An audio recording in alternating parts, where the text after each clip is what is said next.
All the girls jacking. Beat steady knocking. Middle of the stage, got the whole club rocking. Shawty, you can hate, but your girl steady watching. Bitch, you can't do it on the she popping. We bottle popping. You blocking. Told the girl you rap, but your CD flopping. Say you getting money, man, we ain't seen nothing. Your girl is persistent, she ain't stopping. Man, she say she wanna. I keep the by the pound. The truck stay funky, y'all know we run the town. And I keep a bad chick around. Thick chick, long hair, yellow, white, red, brown. And my Chevy sit on 24. Flash look like flapjack. Pancakes, you know. I'ma play the game how it goes. They can take me out the hood, but I'ma keep it hood, folks. And I don't need a scale for the work. I can eyeball, bro. I am not family. What is good? This is Teddy D back with another episode of the Why Not Podcast. As always, you can reach out at the Why Not Podcast at gmail.com.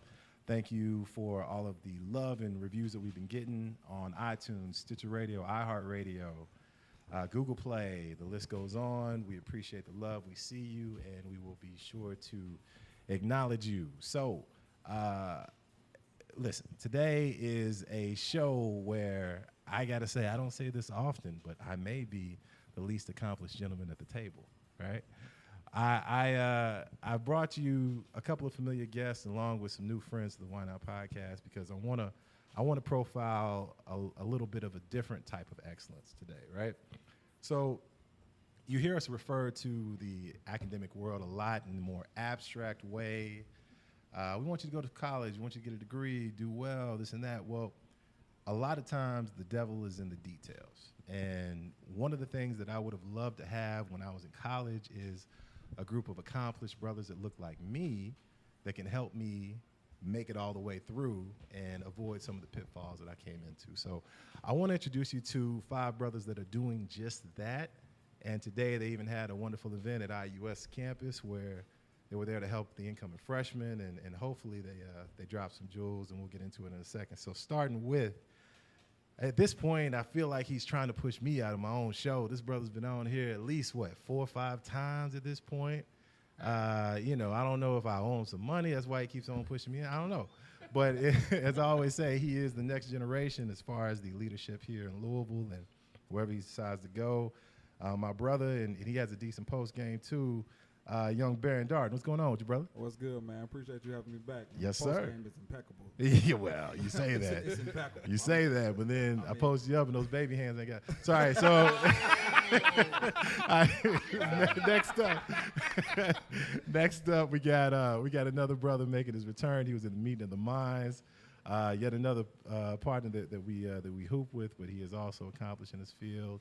I believe in the medical field. Is that okay to say? Physical therapy, yes. There you go.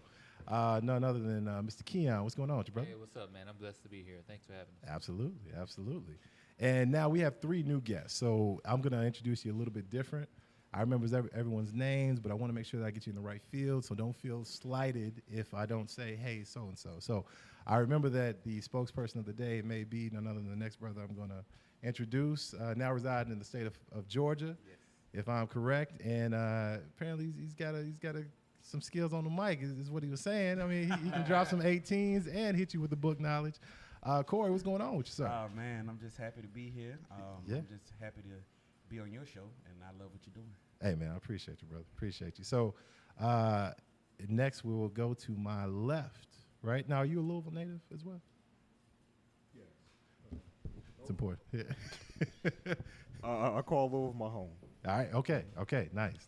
And now residing in the city and state of Dayton, Ohio. Shout out to all the Ohio listeners. We hear y'all Buckeyes. And if you don't mind, one more time, the name? Steven. Yep. All right. Appreciate you. But now, what field are we? So I'm an assistant professor and a psychologist. Dope. Very dope, man. Well, welcome to the show. Appreciate you again, brother. Thank you. And last but not least, the man that's making the moves. I mean, we got something to eat, but his phone was off the hook because people need to get at him.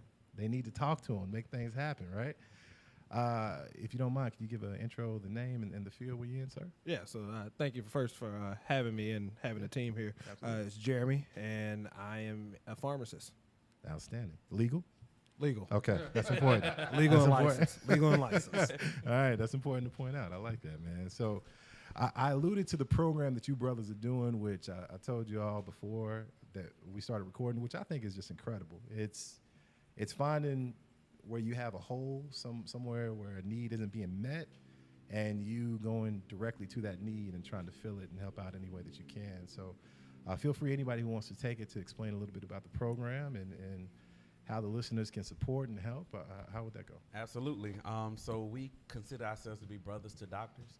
And our big story is that all of us, we were once college students on the undergraduate level. Actually, I was in graduate school when I came to the University of Louisville. And we met each other through our fraternity. At least most of us met through our fraternity. And let's go ahead and acknowledge which fraternity that is. I mean, it's only one fraternity, so I don't even know why we have to acknowledge it. But we'll go ahead and acknowledge it for the sake of, letting people know. But it's only one. Yeah. And that's Phi Beta Sigma Fraternity Incorporated. Okay. Keyon, hit it with a blue 5. No, that wasn't even heartfelt. Come on, yeah.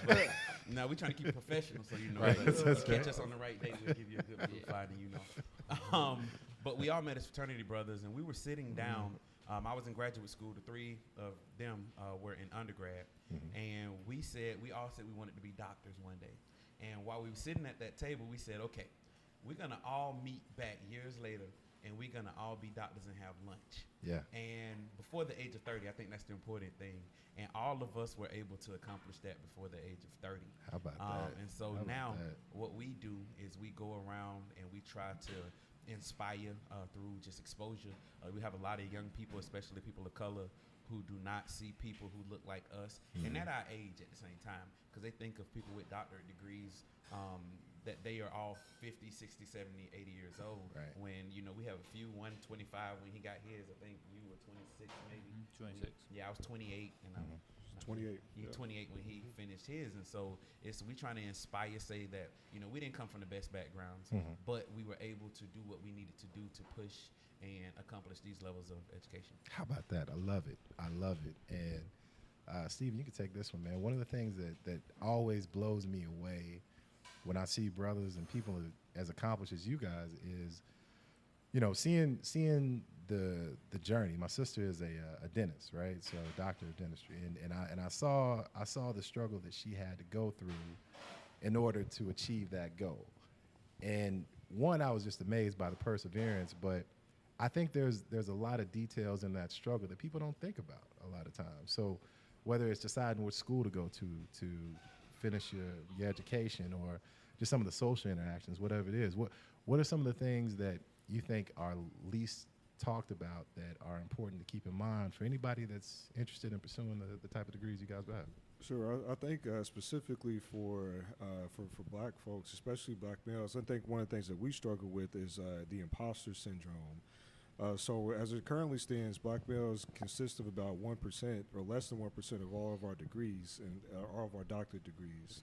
And so because of that, it's really hard to go places and be inspired by someone that looks like you, because there's no one there except for you. Right. And I think that's a problem that all of us experience on all of our campuses. So struggling with imposter syndrome, feeling like you're unworthy or that you shouldn't be there, is something that we oftentimes struggle with. I love it. I love it. And listen, please ignore the person I'm going to reference, but Condoleezza Rice had a good quote about that, right? In that she said that she grew up wanting to be a classically trained pianist, and she looked around and there was no one of color that she could see that she could model herself after. And she adopted the motto of, if I wait for someone who looks like me to accomplish what I want, then what's going to happen in 20 years when someone's looking for the same thing and they can find no one because I decided not to do it. So she decided to be the trailblazer instead of looking for one too, which I thought was dope, man. So Keyon, similar question, but in your field, it's highly competitive. There's a lot of people that say that they want to accomplish what you have, and a lot of them haven't made it, right? So there were a couple of things that you did, that you had in you that they didn't have. No pause needed. But like, what do you think? What do you think is something to keep in mind when you're talking to young people and helping them try to achieve the same goal? Well, I think being realistic is the first thing, and a lot of people don't realize it, but physical therapy is actually harder to get into than most medical programs because of the lack of spots that they have available. Yeah. And the amount of applicants that they have for the spots available. So, one, being realistic that it may not be the first time you apply, maybe the second, third. I get a lot of people that intern and volunteer and go and visit people, get letters of recommendation, and it's their third time around before they even get a sniff. So I was blessed enough to get an opportunity my first time around. So number one, glory be to God for giving me that Absolutely. opportunity. So I'd be Shondo. to not Sorry. recognize that for sure. Yeah. But I think not having another option was one of the things that drove me to complete a program that's rigorous, and that's a lot of people don't make it. So out of a class of about 60 in any given year, you're going to lose 3-4 people even in the first semester. So it's So not when having when they gave you that speech of look to your left, look to Oh, your yeah, right, they were well- just like, look 2 to your left, look 3 more to your right, right, and that was in it. front of you and behind. They ain't Yeah. gonna be here. But being realistic and not scaring people off. Once you get to that level of graduate school, they want 100% retention and 100% graduation. So once you've made it and you've gotten into a program, they want their students to succeed. I went to a really good program, Bellarmine University, and it's just long as you know that going back is not an option and you're gonna do whatever it takes to get there, you'll be fine. So I think that was the main thing for me. Awesome. Now, to round it off, what I was curious when I decided I was going to speak with you brothers, like what is the thing that you look back on and you say to yourself, I knew it was going to be a struggle, I knew there was going to be some challenges, but I didn't expect that until I actually came to face it. You know what I'm saying? Whether it's a class, whether it was the way you had to interact, God bless group projects, because man, but like whatever it is, like what was it that you saw that said, man, I didn't see that coming? I think for me, it was just the professional journey. In the pharmacy world, there's a lot of opportunities. You can go retail, you can go hospital, you can go to an insurance company, but really in each of those capacities, all of them require unique skill sets outside of just your pharmacy degree. So really having a plan as it relates to that, independent of just going to pharmacy school and being prepared, that was a real challenge. I mean, because you think, similar to Keyon, we actually graduated more. We graduated at Purdue, 150. Yeah. And we're all competing for the same jobs. Wow. And so some of us went on to do advanced training to get a hospital job. Some of us went on to get other degrees, but essentially we're still competing for the same jobs. So it's just how do you diversify yourself so that you're different from your colleagues? That's good. And one thing I wanted to throw out there and just ask if you guys even considered it, but relocation is a weird topic to think about, right? So whether it's not actually at the top of your list what you wanted to do, but then again you see the opportunity wherever it may be, and especially being what are the cool kids say, POC, people of color, right? Well, especially us being us, like there's some places where there's opportunities that you may think twice about, right? And this is an open forum, whoever wants to answer, but like what experiences with that? Like, what thoughts? I think I'll start. Clearly, as a POC, as you would there you say. Go. Pac. I think at the table, I would be the one that moved the most since I've had my degree. Yeah. Went from Indiana. No, Steve, you moved a lot too. But I went from Indiana to North Carolina to Georgia. And prior to that, I was in Kentucky. Okay. And moving, I always, when the discussion came up about new jobs. Yeah. When I looked for a job, at first it was I'll go anywhere because it was just me. Then when my wife came, then it was like, okay, my wife she's not feeling that city. That's not happening. Right. Wait, you don't want to go to Iowa, baby? What's wrong? Right. And so my wife's not feeling a certain city, and so now we have to figure out. Shout out to our Iowa listeners. Oh, absolutely. I see y'all. Appreciate Appreciate you. Iowa, man. But considering 2 careers, because my wife is a professional also. All right. She has a doctoral degree also. Awesome. And so we had to figure out where would it be suited for both of us to find careers. Yeah. And then when our son came, now is what type of environment do we want our son to grow up in? Right. And so that makes you start thinking about the areas that you select, especially when you're talking about a young black man growing up. I want him to be around people who look like him at the same time. Sure. And so it started limit you. I guess the jobs opportunity started to limit itself as more and more came into the family. I love it. I love it. And here's the thing. So Quiet as Kept is, I think, as accomplished as you guys are, the person at the table with the most degrees is B. So what? He said, nah. Not by far, man. That's Mr. Kniffley right here. Nah, That's not me. I'm just saying, like, I turn around. Barron's my guy, where I check in on my wife every now and then. I'm like, babe, I'm doing all right. Career's going good. It's a little podcast thing, like it's cool. Then Barron hits me up, he's like, hey man, I just got my 8th degree. You gonna come to this graduation dinner? I'm like, what? In the Shaq voice, Right, basically. Then I hang up the phone, I go in the corner and start crying. I'm like, man, this ain't life. But nah. So I mean, but talk to me, because I know that you and I have had conversations about your decision for just continuing, man, pursuing some incredible education opportunities that you have, not only here but just in general, man. Like, what made you decide to do that, other than the obvious of being surrounded by brothers like this? Well, besides being surrounded by these type of brothers here, myself, it's a funny thing. When I was going through it goes back to what Steve was talking about, the imposter syndrome. Mm-hmm. When I was in college, man, I really didn't feel like I belonged, just to be honest. And I was working at Foot Locker with one of my other frat bros, and Jordan sell real tough in the city and all over the world. Right. And we had a Jordan release that day. And my mother's an educator as well, so I always thought about being a teacher anyway. But at the time, I was working on my business degree, really just chasing the money, to be honest with you. Mm-hmm. And a young man came in, and the total came up to $180. And he gave me $200. And I gave him 20 back. I was like, man, you don't need this extra 20 because you already gave it to me. And quite frankly, long story short, he couldn't count. But he was just, this is $180. I know it's 200. So, I mean, I'm not going to front. I kept the extra $20. We ate lunch. But, I mean, if he's going to keep giving it to me, who needs morality when you're pursuing your career, right? That was in your younger days. Honestly, I was young. What am I, 34 now? So I was 24 then. But he's since been transformed.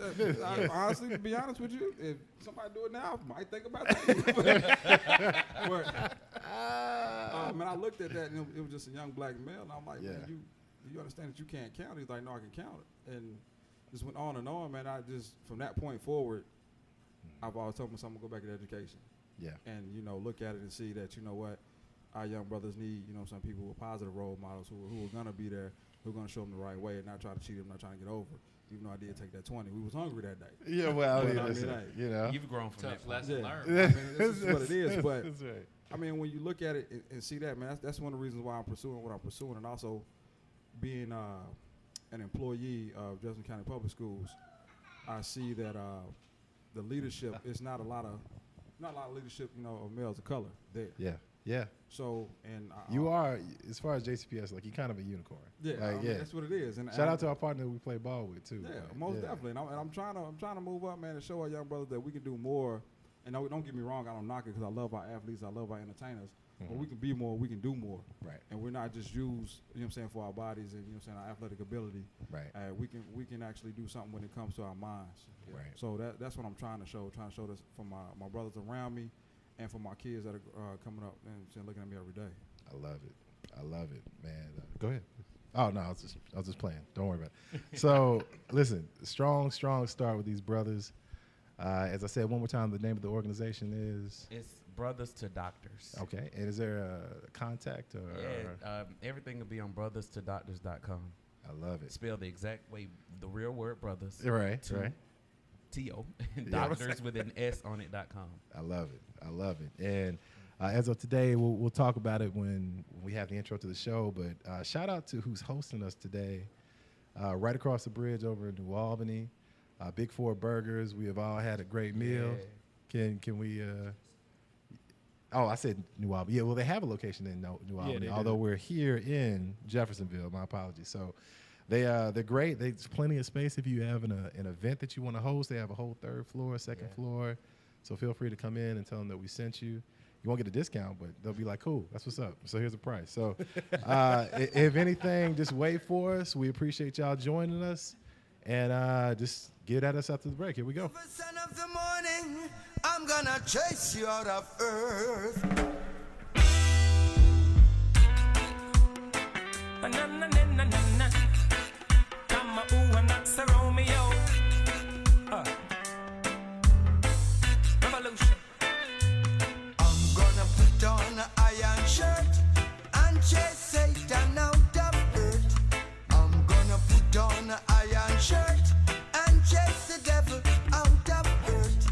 I'm gonna send him out of space to find another race.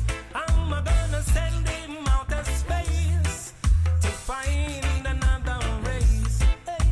Satan is a evilous man, but him can't choke it and I man. When I check him, I lost in hand. And if him flip, I go with him on. I'm gonna put on an iron shirt and chase Satan out of earth. I'm gonna put on an iron shirt and chase the devil out of earth. I'm gonna send him to outer space to find another race. I'm gonna send him to outer space to find another race. Oh, now, now, now, now. Hey, hey, hey, hey. Him out for drop him fork and run. Him can't stand up to judge his son. Him out for left ya All with him right. gun. Thank the choir for coming for that beautiful selection. The second offering will be around. We're working on the building fund. God bless everybody here doing the Lord's work. So, what better opportunity? Like, we had a lot of great conversations before the mics were turned on, some of which you will never know about. So don't worry about it. But the others, there's an interesting topic. So I want to set this up right. So I can't speak for anybody else at this table, but for myself, I have often had a conversation with the last generation that goes something like this, right? They say, why aren't people your age following some of the people out there trying to do something? And then they give me the example of an Al Sharpton or Jesse Jackson or someone that they've traditionally known as who they consider a trailblazer or someone who's done great work, which they have, and I don't want to make it sound like I'm shading them because I'm not. But what I explain to them is what I truly feel is that, you always hear that saying reasons and seasons, right? And I think that they played an important role, especially for our people at a certain time. But to me, Reverend Al didn't do much. Like I acknowledge that he's been in the struggle for a while and whatever, but like I'm not calling in sick from work to go see him speak here in Louisville, right? So I say that to say that I think that our generation, especially in our age range, that we've wanted a leader that is there for civil rights and black empowerment and doing positive things, right? And we've had the obvious, President Obama, who's still the only president I acknowledge. Shout out to that. But we also have brothers that are controversial, to say the least, and one of which came up. All right? And if you are not familiar with him, his name is Dr. Umar Johnson, because he could be on this show because he is a doctor. Are we agreed? We agree. All right. Agree. That came out, I think it was The Root who, I don't know if y'all read that article. It was actually pretty funny. He was just like, my bad. let me start this article right away. Dr. Umar's a doctor. My fault. So I want to unpack it, but I want to be fair. And what's the best way I can describe Dr. Johnson? Like pro black people. Okay, that's all I got. Anybody else want to? Yeah, I think well-intentioned, Okay. but factually incorrect at times. Okay, that's fair. Well-intentioned, but understands controversy and understands that controversy sells. Okay. And understands that people hire people who can draw people in, whether they are people who support or against. People will come to debate you, and that gets you more and more gigs, more and more money, and more social media presence. Not think about that. Yeah. I would just like good point. Yeah. I would just like to offer up that from someone who is in the academy, that he has exposed the faults in our system. The fact that someone who is sharing misinformation has drawn such a gathering, it's because we, as those in the academy, those black individuals that are researchers that are on the front lines putting the information out there, are not connecting with their own people. Oh wow, that's it. That's a second. Dang, 2 good points I didn't think about before. That's actually a good point. I mean, there's some of his That's actually a good some point. of his content that he says. Like I recall, like something where he was talking about how, drugs were designed to get kids back onto more illicit drugs, and from a logical standpoint, it could make sense had the original information been factually correct. And to an extent where you've trained like 10, 12 years and you have a true understanding of it, you're able to pick up on those things and say, well, well-intentioned, but no, he's absolutely incorrect from just the pure factual information about it, like even down to how the drugs work, et cetera. So once again, well-intentioned, very misinformed at times. Yeah, and I'm not a content expert on some of the stuff he talks about, so I don't debate some of the things that he talk about. I'm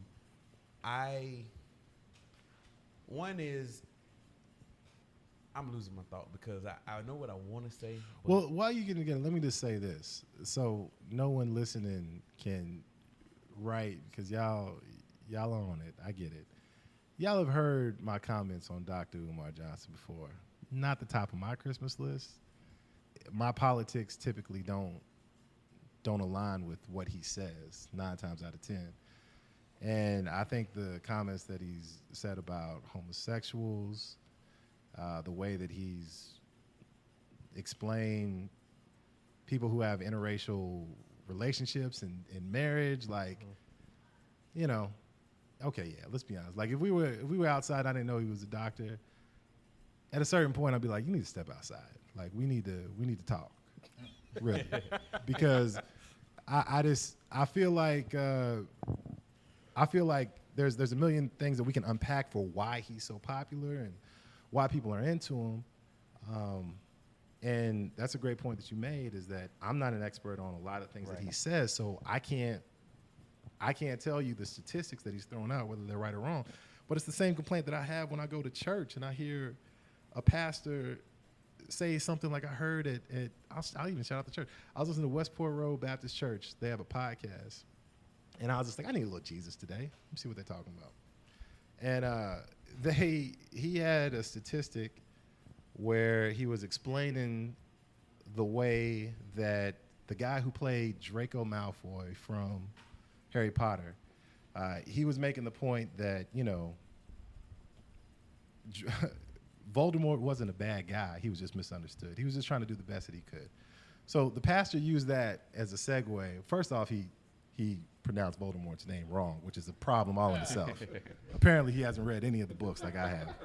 All right, so we need to start there, Pastor. But second, he was making the point of, how people interpret morality. You have people that excuse a lot of bad moral behavior because the way that they measure it is fluid. So if you don't have the same baseline as everyone else, on Tuesday you can be like, I know he punched you in the mouth, but I mean, you did kind of talk about a sister, right? So it's not a problem Tuesday, but Thursday it's like, but I know your sister, so I mean, it's okay. So you know what I'm saying? Like, it just depends on where they are in that day. So like, when he throws out all these statistics, 80% of people do this, 70%, I don't know where he's coming from. I don't know where those facts are. And I get that it's there to support his ideas. But I take it with a grain of salt until I can actually sit down on my, and do the Googles, if you will, and try to figure it out. Narrative. And I think he speaks to it. I consider him to be like a black Donald Trump to a certain degree. Yeah. And I say that because they speak to their base. Yeah. And they know what gets their base riled up. They know how to make their base go to bat for them, and they know that other people are going to challenge them. And I think that's what he does. Now, I will say I do appreciate his level of wanting to be an advocate for black people. And that deserves to be said. Right. Sure, But that's fine. I would say I have a difference of opinion with a lot of the stats and things he throw out now. I know Steve can probably actually unpack from a psychology perspective, right. Because he is definitely a licensed psychologist. Steve, I'm speaking to Steve. Yeah. And he can probably touch on that a little bit more. But I do like the passion, but I don't like the method. But I think what I would want to offer up is that at what cost, right? In terms of and also he's speaking to a segment of black people, right? Those are the type. There's a certain segment of black people that he's wanting to uplift. So he's now talking about people that are LGBT, like you were referring to before. He's referring to a very narrow sense of what black masculinity looks like. He's referring to a very narrow sense of what black femininity looks like in terms of our women. So, he's looking to uplift black people, but only a certain type of black person, and that's an issue. Yeah, and I think one of the things just to kind of call out is that even within all of our different disciplines, we have some level of understanding about it. But for each of us, it took us, on average, 8 to 10 years to truly learn our trade, and so essentially the ability to talk so well informed, quote unquote, about these different areas and be accurate, I think it's flawed in and of itself. I mean, as a pharmacist, I have to understand certain aspects of how the brain and the psyche works. But in no way, shape, form, or fashion am I able to have a true intellectual discussion about, depression from a clinical standpoint outside of how they're talking, how you treat it from a medicinal standpoint. Right. And so when he crosses over into those areas, for those without a keen ear, I think it's easy to be able to say, oh, okay, wow, I didn't know that, or yeah, wow, that makes sense. But to those who have trained so extensively, you're like, whoa, bro, you're a little off here, or like you don't have the full picture. And so it's just pausing to sit there and say, hey, you're well intentioned. I mean, but you probably need to have a little bit more of a background before you go out there and speak. And I can piggyback on that. And one thing I noticed about us in the black community, and not even just black community, is that when you say you're a doctor, whatever it is, people think that you know everything about every topic. No, it's valid. We can even talk about sports, and everybody would take my opinion because right. I have the title doctor. Yeah. But then you have some people who know that they carry that type of power, and they don't necessarily, they're not responsible with that title. I'm okay saying, nah, that's not my field. Right. But then you got some people who know that people still take their opinion, regardless of if it has absolutely nothing to do with where they're trained. Right. And they start throwing out stuff, and people take it as fact. Right. And when it's not fact, and even in the field, they probably don't know half of it. Because we have to really unpack real things, right? So we're having a real conversation. If you sit in a doctoral program or whatever it is, there are people in that program that they made it through, but they did not learn anything in that program. Yeah. And that's just the reality. And so you have people who have the title, but they still don't really have the knowledge and the information. They did no extra research. Right. All they did was enough to get through, and that's that. But then they become an expert in the field and start spitting out quote unquote facts, and that's what I call real alternative facts. There you go. Sometimes, and Talk so I think it. that's what makes some real psychologists upset that people are throwing out alternative facts and people are taking it as fact and they abusing their power. Corey, I think you actually bring a really good point. When I was an undergrad, I went out to dinner. It was a group of us. We went out to dinner with a well-known speaker, especially that speaks about black issues, and he actually acknowledged that he doesn't know everything about everything, but he said he gets asked to speak on so many different topics. So he said he reads a few articles, makes an opinion up, which is somewhat well informed. But once again, you can't make up, by reading 10 articles what it took somebody else 10 years to learn. That's crazy that you would put Tavis Smiley on blast like that. Well, it wasn't him. I kid. Tavis, don't come for us. Tavis was fast talking. I heard you on the podcast.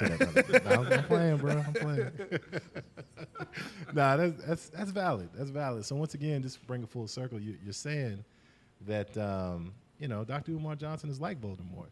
Is that what we're coming to? Everybody in there.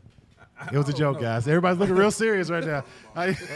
No one knows Harry Potter. Come on, Oh, I Doc. know Come on. Harry Potter. I watched all the movies. Never read a book though. I just It's couldn't such get great into it. content. If you get a It's- chance, read it. Don't worry about it. It is. It's I good. mean, just Yeah. my perception on Dr. Umar Johnson, man. I guess I take it with a grain of salt, man. What he talks about.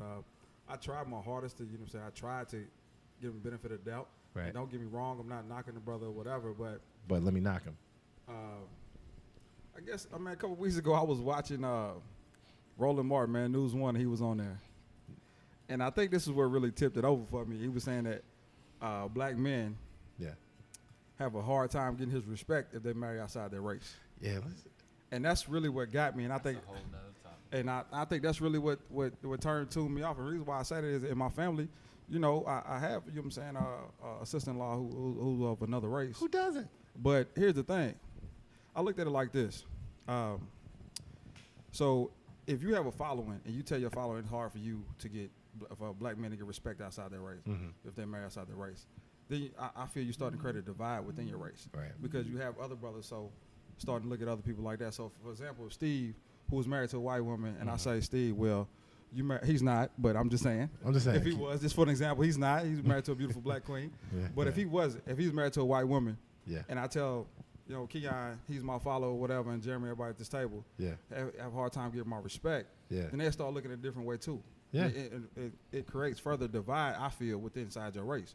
So after that, I just started, I'll take, out of the 100 things he say, I might agree with 4 or 5 of them. Yeah. But you're willing to give him the benefit of the doubt because he speaks to pain. He speaks to the pain that black people are having right now. You know? That's true, and also, but you know what? He doesn't speak for me. Yeah. Yeah. And I think that's the concept of what people think, because he's a black doctor or whatever, and they think he's speaking for the African American race or whatever. But he doesn't speak for me. I speak for myself, and that's what I want people to understand. Just because he thinks that way, I don't think that way. Yeah. And I mean, that's just what it is, and that's where I come from, that aspect. And me and my brother, shout out to him. You know what I'm saying? Me and him.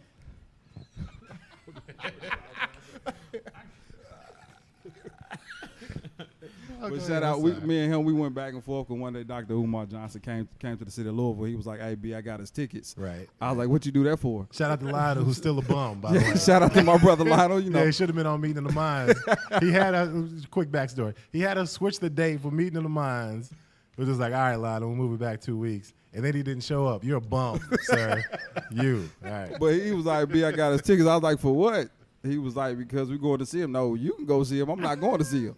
So we actually got into a little spat over it, but it was, it was just, not nothing real big. But I mean, I understand where he was coming from, and actually, when we spoke about it, that's why I started to actually, take into some consideration to actually listen Right. to what he was saying. Because at first I wouldn't agree with anything he said. So that's how I got that 3 to 5% of whatever he say I listen to. But he does make some valid points. So Yeah.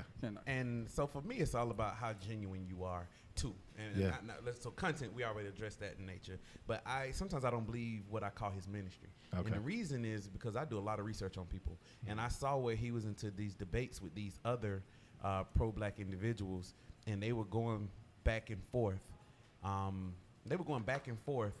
In terms of who's the head of this whole pro-black movement.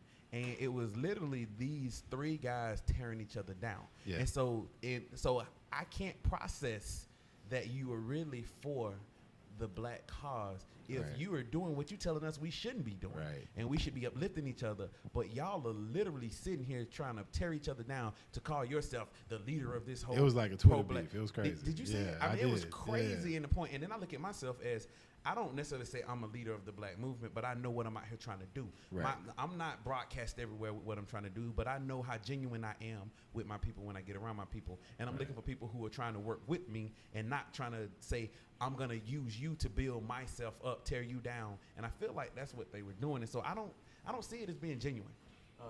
And so I don't see it as being genuine. And so it's hard for me to follow a person and listen to them and receive what they're saying. It's like a pastor who tried to preach to you every Sunday. Yeah. But then when you see his real life and what he's doing, how can I receive what you're telling me? Right. I can't do it regardless of what you say. Even if it's good, I can't receive it from you because I don't believe it's genuine. I believe it's really about you. Right. And I think that is a great place to leave it. and there's a lot of. I got a request to discuss this on the show, and this is the perfect opportunity to do so. So I mean, it's fine. Feel free to check out the other show. I'm happy to be a part of Black Astronauts podcast too. If you want more in depth, we went into that. So once again, we're at a beautiful place, Big Four Burgers, Jeffersonville. We're doing it. We're gonna take one more break, and we will be right back with y'all. Thanks for hanging with us. I'm gonna break you off tonight. Know you be lacing me with that. Oh no, baby, leave them lip prints on me tonight. Lay on your back and let your eyes find the star. You be my Venus, love is Jupiter, I'm your Mars. We gon' turn this bedroom into the sun. We taking flight, oh baby, got your hair did. I'm about to mess that dish up. My gun on fire, it's about to be a stick up. Getting hit up tonight, yeah. Homie. I love it when she put them pretty lips on me. Purple kisses. She kissed me from my head down to my feet. Purple kisses. She got that Mac on her lips when she doing it to me. Purple kisses. And she ready to go. I never let her leave. Purple kisses. I love when she kisses on me. She kisses on me. Show that she kisses on me. You should see how she is on me. Yeah. You got my ex out here hating on me. Oh no, 'cause you do it just how I like. And everywhere I go, the niggas won't fight the boy. 'Cause she be on it like a kid on a bike. Shorty so tight. Shorty keep the lips looking right for me. That Mac on for me. That lip gloss for me. Got your hair did. I'm about to mess that dish up. My gun's on fire. It's about to be a stick up. Getting hit up tonight. Yeah. Homie. I love it when she put them pretty lips on me. Purple kisses. All right, thank you for that last selection, Kwai. You know you're doing great work. We appreciate you. We do. So that was interesting. All right, so here's something I wanted to bring to you, brothers. Right. So this is yet another topic that came up. Here's what we want to talk about. Right.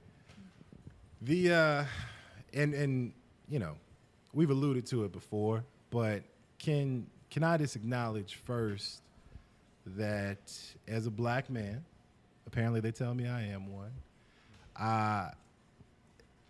the sisters out here killing it right now, fellas. They are killing it. The black women that we know, love, even the ones that we don't. I mean, one, I'm just proud of y'all. Because they awesome. My God.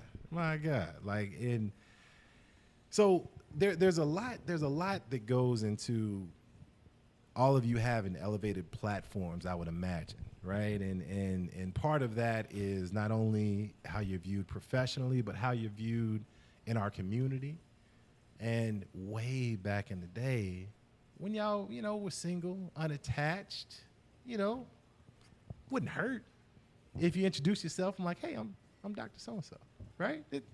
Just think of it as a +1. That's all I'm saying. Like, it helps. So, two questions, and I want to open this up to anybody who's willing to kind of jump in there. It's the macro and the micro. Don't look straight at. All right, it's the question of, how do we as black men, and I feel like this is a question that's been asked before, but I would love to hear your perspective. How do we as black men help to pull the younger us up, other than the wonderful program that you guys are already doing? You're already doing your part, but brothers like me that's trying to figure out, like, hey, how can I help? What is it that I'm missing out on? One, and then two, is there something to? Let's just start with that because I don't want to even delve in that second part yet. So one, how can we help the younger brothers out? Keyon, you wanna? Yeah. So when we're talking about a topic like this, I think of it like things like this are generational. Yeah. So changing direction on something this big and this encompassing, it's like trying to turn a cruise ship around. You can't just turn it on a whim like a canoe or like a smaller vessel. Right. It takes a lot of energy. It's a long, sweeping, slow developing thing that needs to happen. Mm-hmm. So I like to think about starting from the inside out. So we start with our own families, right? Mm-hmm. Be at the head of your household, be a man in your family, raise your kids, treat your wife as a queen, and be accountable. Do all the things that you need to do to take care of self and take care of your family first, right? Mm-hmm. And then you expand beyond that. Okay, look at the next circle, your family. So make sure your family's taken care of. You meet all the needs of the people in your immediate family, and then you continue to branch on. And then you look at bigger picture, your community, and those therefore after. So it almost sounds self-serving, but again, we talked today in our meeting with students. You have to be selfish in some aspects because how can you take care of others if you can't take care of yourself first? So once you establish that and kind of get your feet up underneath you, then you can start branching out and helping others. So accountability, being available, and being seen. Really, it sounds simplistic, but I feel like a lot of times us just showing up to places and being a person and being who we are, just showing up, being present is powerful for some of those people that we, sit in front of. So being present in everything that you do. Can I jump on that? Yeah, So there's this quote out there that says, "What they see is what they'll be." Yeah.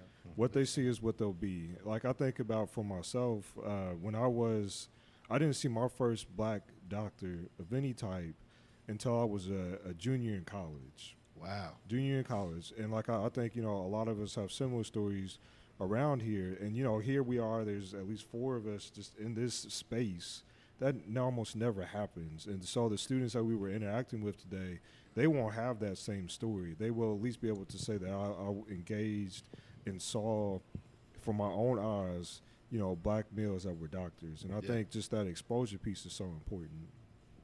And could I throw a little piece on there that's I think very important? Is I think that people who have achieved a certain level of success, whether it's education or even in the workforce, we have to humble ourselves down to a point where we don't mind sharing how we made it to the point that we made it. Right. Because I've realized that everybody who carries this doctor title or whatever, some people don't want more people to be there because then it takes them off of their pedestal. And so they don't, reach back and say, hey, let me help you young brothers get here. Let me show you. It's almost like I'm here and you are there. Yeah, I don't want you to stay in your space because if you come up here, then you create competition for me. I can't get the speaking gigs anymore. Right. I'm not the black person that everybody calls on to be the expert in this. And so we have to change our thought process in terms of wanting to see us as a whole succeed as opposed to being so selfish, because I do believe in you have to take care of yourself first, but at the same time, don't take care of yourself at the hands of others. I love that. I agree. This is more just things that happened to me, is that when I got into pharmacy school, you have multiple people that are responsible for your success. Anybody that says that they're self-made, they're really lying, because you never make it on your own. But I remember I had a pharmacist, a black pharmacist that would always remind me, I'm the reason why you got here. And would literally throw that in my face. I remember they brought their degree and they were like, this is my degree. You want to be like me. And I'm always going to be the boss. Like, you work for me. And, those words, like, are things that kind of echo with me all the time. And it was the same thing. I'm like, I'm just trying to be where you are. And rather being like a motivator for me, you're being a deterrent, because if this is what black success looks like, I don't want any parts. I don't I don't want parts of that. Right. I can go out. I can go into another profession. I can go do some other stuff and be considered successful. If this is what it's going to be like, where you're going to tear me down, always remind me that, number one, you're not necessarily happy that I'm succeeding, but to remember that I owe it all to you for my success. I'm like, you're not studying with me. You didn't help me prepare for the interviews. You introduced me to something, and you exposed me to something, which I'm forever thankful for. But there has to be a level of humility between people that are on our platform and things like that, so that we can normalize and we can say we're still the guys. Like I still like to work out. I still like to go hang out with the boys. We still kick it. We still laugh. I still listen to trap music. All these different things.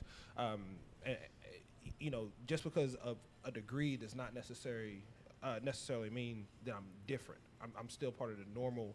I'm still a normal guy. Right. And shout out to trap music. That's right. And I was gonna can we just say it might be the title? Doctors love trap music too. Yeah. No, I think it's perfectly Listen to it. acceptable. Hey, Perfectly but, acceptable. I was just going to piggyback quickly off something you said. When students come to me and they say, Dr. Guyton, I want to be like you.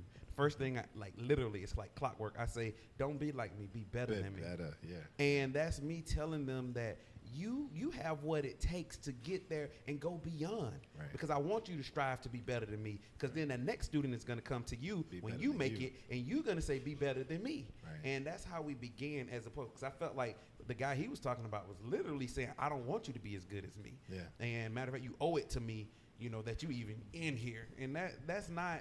You want to go ahead and say his empowering name so we can? No, it was actually a female. It was a female. It was a female. You- Male or go ahead. female, it's awful. We believe in exposing the depth. No, I'm just joking. Nah, we ain't gonna. No, hey, This it's a same, joke, guys. this It's a same person joke. came back and asked me for a job. That's that's crazy. I don't know about you. That's Don't mess it up, but drop the mic real quick. Drop the mic. there we go.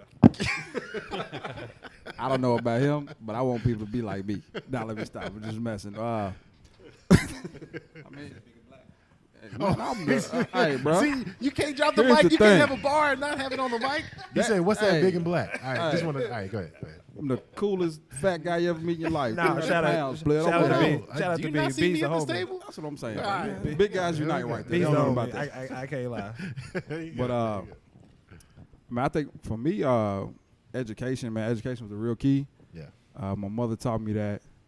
She's a former educator and everything, and so she instilled that inside of me and my brother and my sister. And for us growing up, due to the fact that we had 3 different fathers, man, all 3 of our different fathers, they looked at us as being, the black swans of the family. So none of my mother's kids were supposed to succeed. So me, myself, I'm a teacher going on, to be a future leader principal in the district, and hopefully, in a district one day. And my sister's a nurse.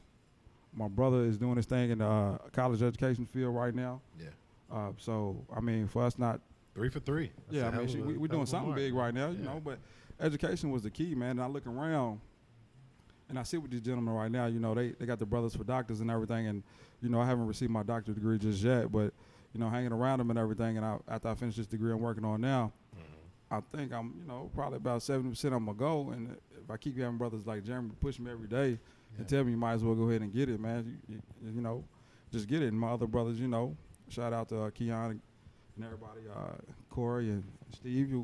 When you see it, that's what you want to. That's what you want to be. Like, here's the thing: I'm so close to it that I don't want to give it up, but at the same time, I'm tired of school. But I know they're gonna push me. I mean, for real.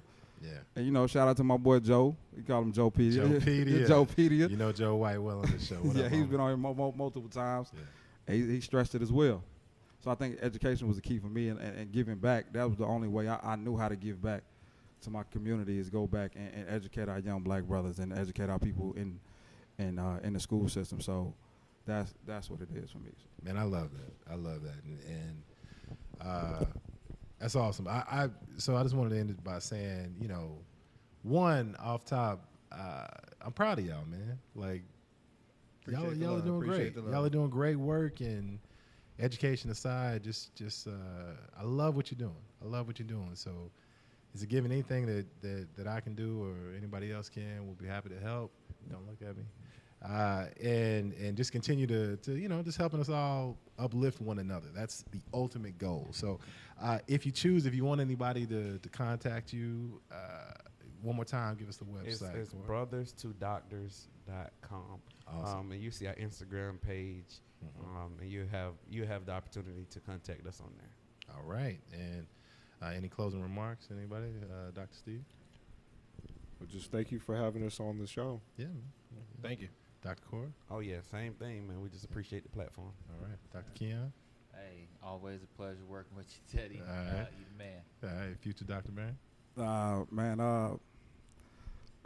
Let me get this out. Yeah. Local chapter here, my fraternity, Phi Beta Sigma.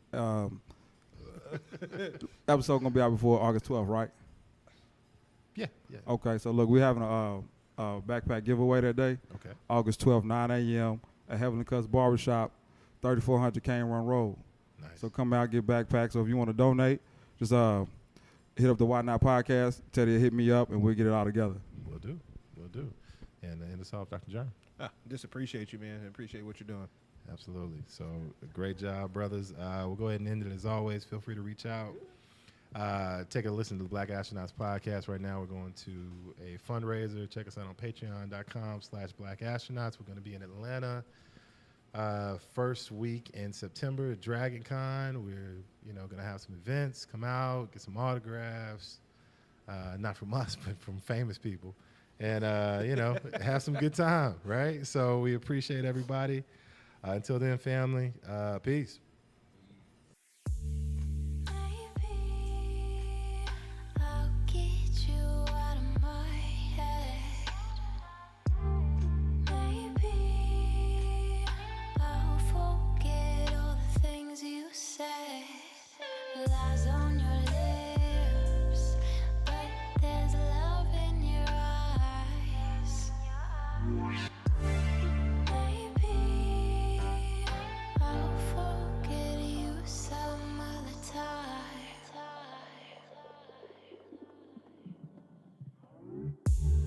Why do I let you cross the line every time?